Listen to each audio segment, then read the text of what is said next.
हो गए थे। भैंस नहीं, ये भैंस नहीं थी।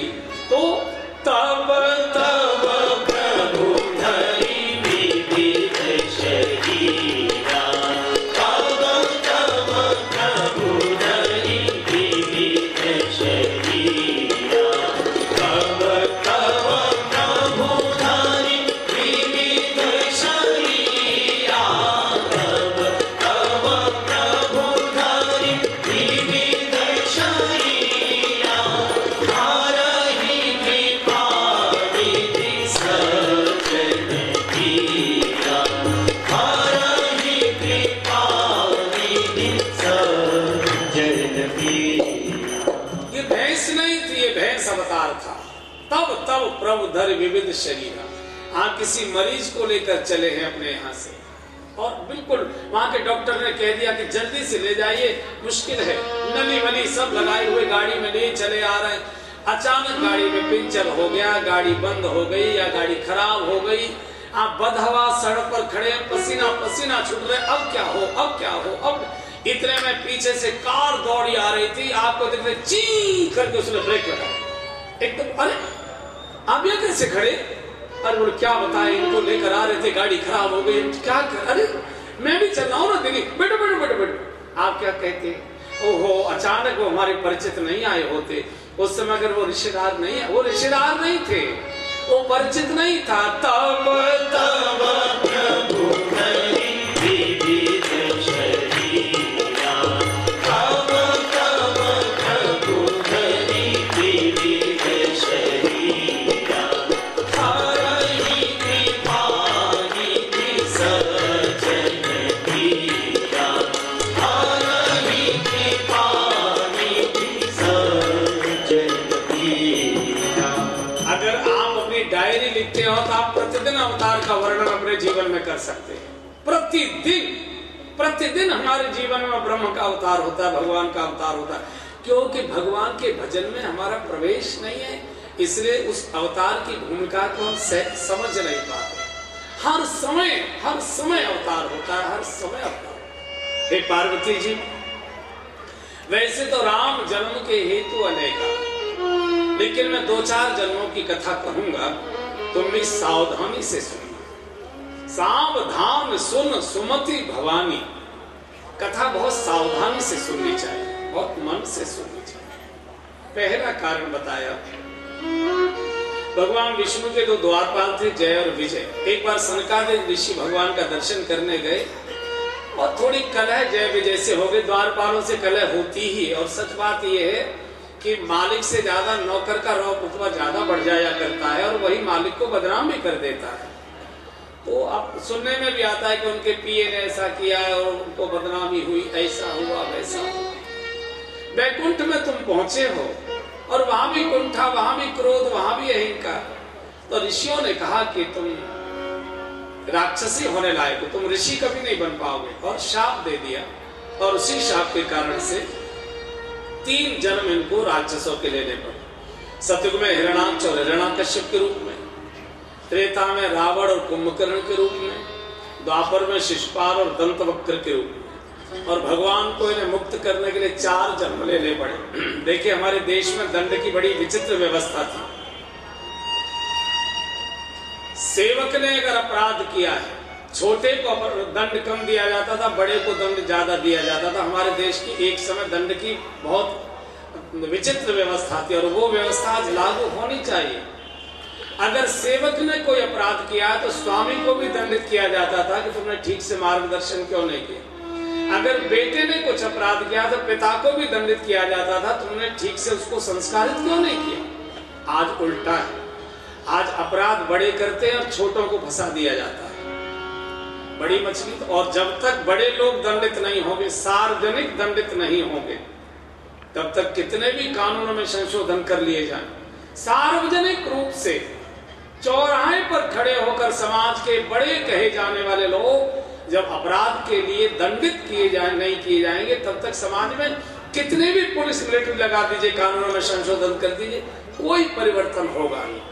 बड़ों पर कोई, सारे कानून सब छोटे लोगों के लिए, बाकी तो कानून तोड़ते हैं। भगवान ने 4 दंड स्वीकार किए। बोले मेरे सेवकों ने अपराध किया है तो सेवक तो 3 जन्म में मुक्त होंगे, मैं 4 जन्म लूंगा। भगवान ने सतयुग में 2 अवतार धारण किए। हिरण्याक्ष और हिरण्यकश्यप को मारने के लिए भगवान ने 2 अवतार वहां लिए, फिर राम और कृष्ण का अवतार पहले। दूसरा कहा कि जलंधर नाम के राक्षस को मारने के लिए भगवान ने जलंधर की पत्नी सती वृंदा, उसके पातिव्रत को धोखे से भंग किया। इस अपराध में भगवान को शाप हुआ है। तीसरे की जब चर्चा आई तो नारद जी ये प्रसंग आया तो शंकर जी थोड़े से मुस्कुराने लगे, कथा रोक दी। तो पार्वती का कथा सुनाइए ना, मुस्कुरा क्यों रहे? बोले सुनाऊं कि ना सुना रहे? सुनाइए ना, मैं तो आज सुनने को बैठी हूँ।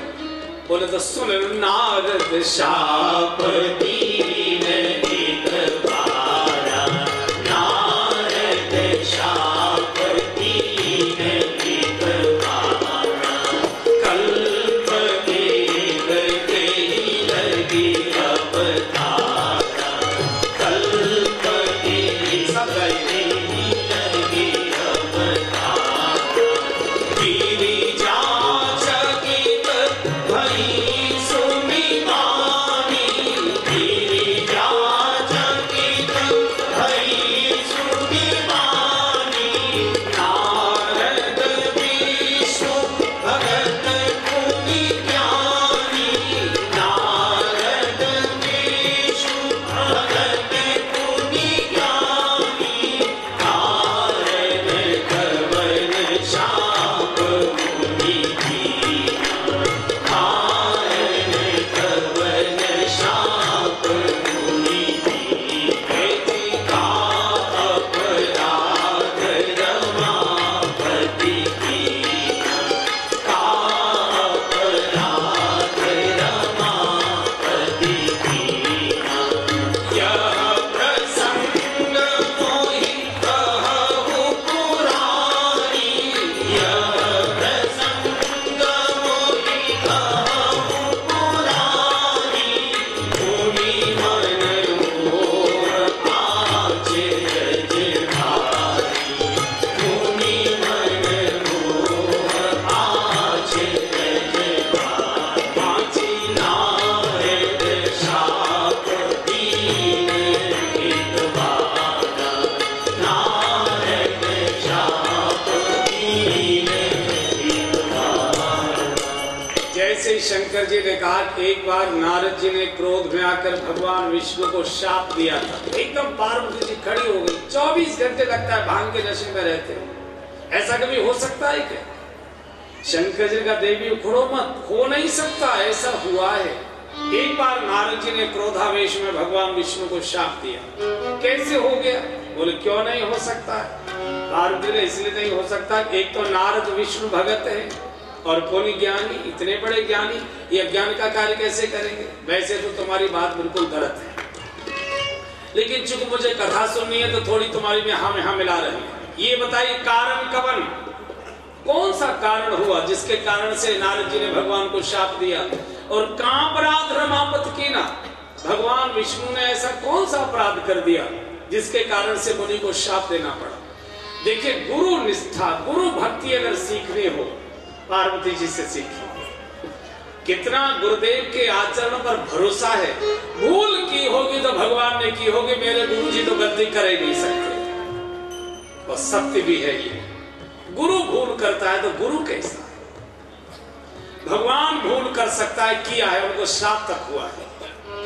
गुरु गलती नहीं कर सकता, गुरु भूल नहीं कर सकता, गुरु में दोष नहीं हो सकता।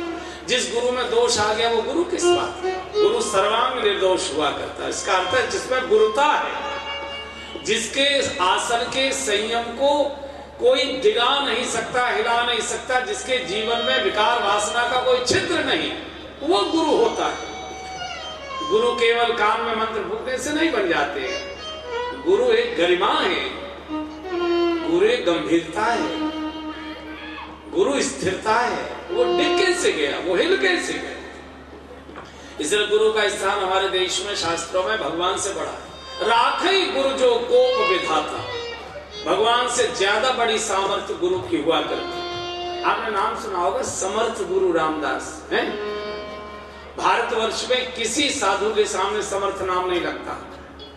पहले नहीं लगा था, उसके बाद नहीं लगा। समर्थ गुरु रामदास एक ही, समर्थ गुरु रामदास। इनके जीवन की बड़ी बड़ी मार्मिक घटना है। समर्थ जी पदवी मिली है इनको, काशी में मिली। पहले इनका नाम था रामदास स्वामी। गुरु की सामर्थ्य क्या होती है देखिए। एक बार काशी दर्शन करने आए तो संतों के साथ जैसे ब्रह्मचारी रहते, एक बालक का ब्रह्मचारी, वो भी साथ। रात्रि को काशी में विश्राम किया। अगले दिन प्रातः काल अपने शिष्य को कहा कि बेटा जाओ, या पंडित गंगा भट्ट बड़े विद्वान हैं, उनके यहाँ से भिक्षा ले। पंडित गंगा भट्ट माने जो शिवाजी का राज्याभिषेक करने के लिए आए थे। उस समय के सबसे बड़े ज्योतिषी थे, सबसे ज्यादा विद्वान थे। तो ब्रह्मचारी आया, इसने भिक्षा की मांग की। जब भिक्षा देने के लिए पंडित जी आए तो पूछा, बालक तुम ब्रह्मचारी कहाँ से आए हो? बोले महाराष्ट्र से आए। किनके साथ आए? बोले रामदास स्वामी जी के साथ आए। बोले भिक्षा तो ले जाओ, लेकिन तुम्हारी तो भाल पर मार्केश की रेखा है, 4 बजे तुम्हारी मौत हो जाएगी। अब जिसकी 4 बजे मौत बता दो, वो तो सवेरे 9 बजे से मरना शुरू कर दे। रोते रोते आया, गुरुजी मैं तो घर पहुंच भी नहीं पाऊंगा। और उन्होंने पंडित जी ने कहा कि तेरी 4 बजे मौत हो जाएगी। बोले कोई बात नहीं, 4 बजे में टाइम है, तू बाटी बना। बाटी बनाई, बोले गंगा जी को भोग लगा। गंगा जी को भोग लगा। बोले तू भी बाबा? बोले नहीं नहीं। अरे बोले मरना है तो भूखा काहे को मरता है, खा लो। मुझे आगरा की घटना याद, जब ये प्रसंग में बोलता हूँ तो मुझे आगरा का दृश्य याद आ जाता है। मैं एक बार डॉक्टर साहब के पास बैठा था आगरा, तो मुझसे पहले हमारे मथुरा के चौबी जी बैठे थे। उन्होंने कागज लिए बैठे, डॉक्टर पलट रहे थे। तो डॉक्टर साहब कह रहे थे कि चौबे जी अब बहुत हो गई, रबड़ी खाए वो बंद कर दो, डायबिटीज सीमा के बाहर चली गई है, जिकाई दवाई से काबू होगी ना, बहुत मुश्किल पड़ेगी। तो पूछा का खाऊं फिर? रबड़ी ना खाऊं तो का खाओ करूं? बोले कि करेला है कच्चा, उसका रस पिया करो। ऐसे वैसे 2-4 कड़वी बातें उन्होंने बता दी। तो चौबी जी बोले जी तो खैर पी लूंगा, कोई बात नहीं, तुम कह रहे हो तो, पर जी बताओ जी फिर मरूंगो तो ना? ठीक है मरूंगो तो ना? तो डॉक्टर साहब बोले नहीं मरोगे तो जरूर, मरेगा तो डॉक्टर भी, मरोगे तो जरूर। तो डॉक्टर के हाथ में से चौबी जी थे, कागज छीन लिए। वो जो गाली दी वो तो मैं नहीं दे पाऊंगा, वो चौबी जी ने गाली दी थी वो तो मैंने दे। कागज फाड़े, बोले ससुर जब मरना ही है तो रबड़ी खाई के न मरे, ससुर करेगा खाई क्या बोला, मरना तो फिर रबड़ी खाई न मरे। तो कहा कि भाई खाने खाने बच्चा में जैसे तैसे सट विश्राम हुआ। भोजन करने के बाद संत विश्राम कर 3 बजे उठे स्वामी जी, गंगा स्नान किया, लेट के। बोले बेटा थोड़ी पैरों में हड़कल है, थोड़ी सेवा कर। देखिए 3 लोगों के पैर जरूर दबाने चाहिए आपको जब समय अवसर मिले तब। 3, एक तो माँ के पैर दबाइए, पिता के पैर दबाइए, और आपके गुरुदेव की आयु 60 वर्ष हो चुकी है तो जब समय मिले उनके पैर दबाइए। आशीर्वाद की केवल 3 टोटियां हैं सृष्टि में, चौथी टोटी है ही नहीं पूरी सृष्टि में जिसमें से आशीर्वाद निकले। कहीं आशीर्वाद मांगने की आवश्यकता नहीं। माँ के चरणों से आशीर्वाद निकलता है, पिता के चरणों से आशीर्वाद निकलता है, और गुरुदेव के चरणों से आशीर्वाद निकलता है, बाकी कहीं है नहीं। ये पैर दबा रहा था, ठीक 4 बजे काल आकर खड़ा हो गया। बालक की पीठ थी, लेटे लेटे कनकियों से स्वामी जी ने देख लिया, काल आकर खड़ा हो गया। 4 बजा, 5 बजा, 6 बजा, 7 बजा। काल ने सिर झुकाया, प्रणाम किया, अर्धवृत किया, जाने लगा। तो लेटे लेटे स्वामी जी ने पूछ लिया, स्वामी जी को दिखाई दिया, बच्चे को खुद दिखाई दे दिया। स्वामी जी कैसे आए थे? बोले ब्रह्मचारी के प्राण लेने आए थे। फिर ले क्यों नहीं जा रहे? बोले आए तो प्राण ही लेने थे, लेकिन हमारे मालिक का आदेश है हमको कि जो गुरु चरणों की सेवा में रत हो उसके प्राण नहीं लेना, उसको प्रणाम करके वापस लौट आना, उसके कभी प्राण लेना। गुरु चरण लौट। घड़ी टल गई, कहते ना घड़ी टल गई, घड़ी आगे घड़ी टल गई। अगले दिन फिर स्वामी जी ने कहा ब्रह्मचारी को जाओ पंडित जी कैसे भिक्षा ले। और जैसे ब्रह्मचारी ने भिक्षा की मांग की, उस समय कलश गंगा जल लेकर सूर्य को अर्घ देने के लिए घर के बाहर निकल रहे थे। ब्रह्मचारी को देखा कलश रख दिया। ब्रह्मचारी सृष्टि का नियम बदल सकता है, पंडित गंगा भट्ट का गणित गलत नहीं हो सकता। तेरे पूर्व मार के स्थिति, तुझे कल 4 बजे मरना था तो जीवित कैसे? बोले काल तो आया था। फिर बोले मैं उस समय गुरुदेव की चरणों की सेवा में था, 3 घंटे प्रतीक्षा करके मेरे गुरुदेव को प्रणाम करके लौट गया कि जो गुरु की सेवा में रहे तो उसके प्राण नहीं लेते। लौट गया। आज पंडित गंगा भट्ट जी ने सूर्य को अर्घ नहीं दिया। जिस दिशा में स्वामी रामदास महाराज टिके हुए तो उस दिशा को उन्होंने अर्घ दिया और दोनों हाथ उठाकर घोषणा की कि आज काशी का ये विद्वान पंडित गंगा भट्ट सारे जगत के लिए घोषणा कर रहा है कि आज से सारा संसार स्वामी रामदास जी को समर्थ गुरु रामदास कहकर पुकारेगा। इतनी सामर्थ्य है कि काल को वापस कर दिया। यम धर्म्यो जब दास कहा, गुरु की इतनी सामर्थ्य होती। इसलिए गोस्वामी ने लिखा है कि राखई गुरु जो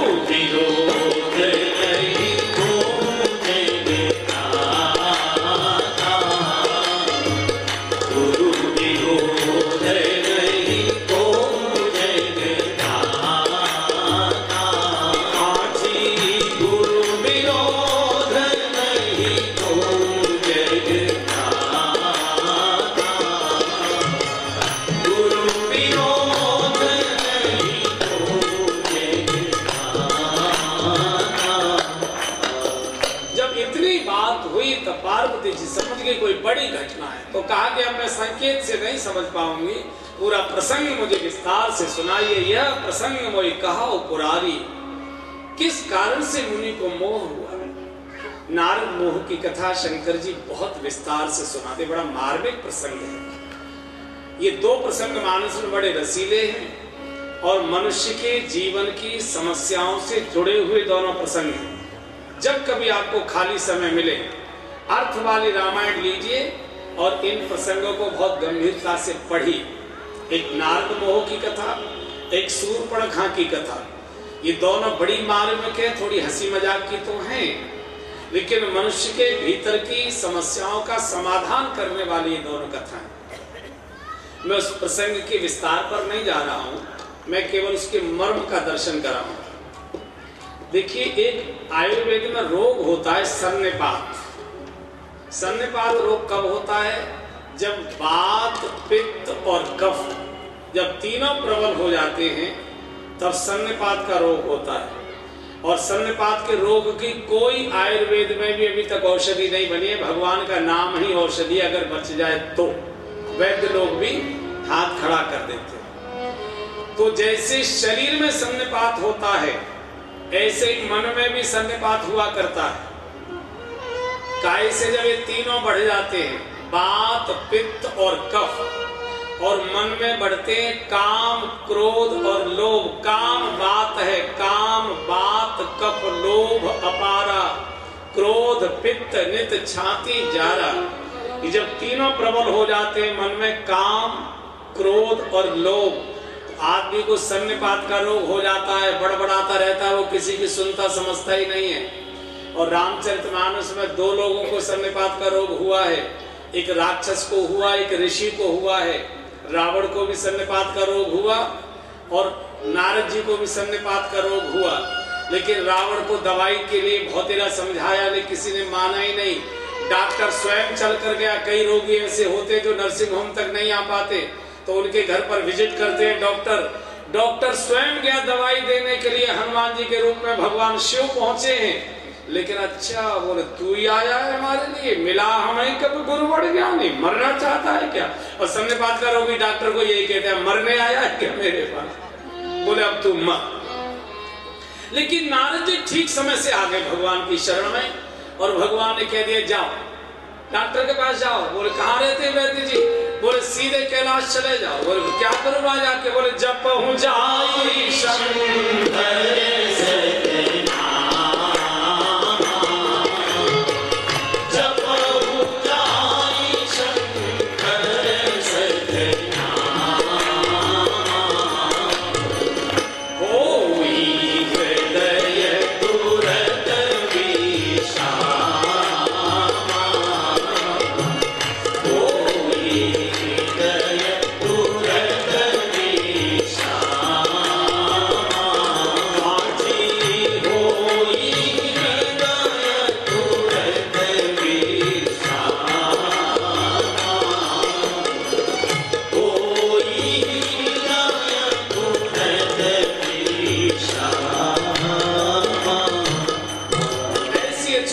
उपाय है कि तुरंत विश्राम होगा, तुरंत सीधे चले जाओ। नारद जी बच गए।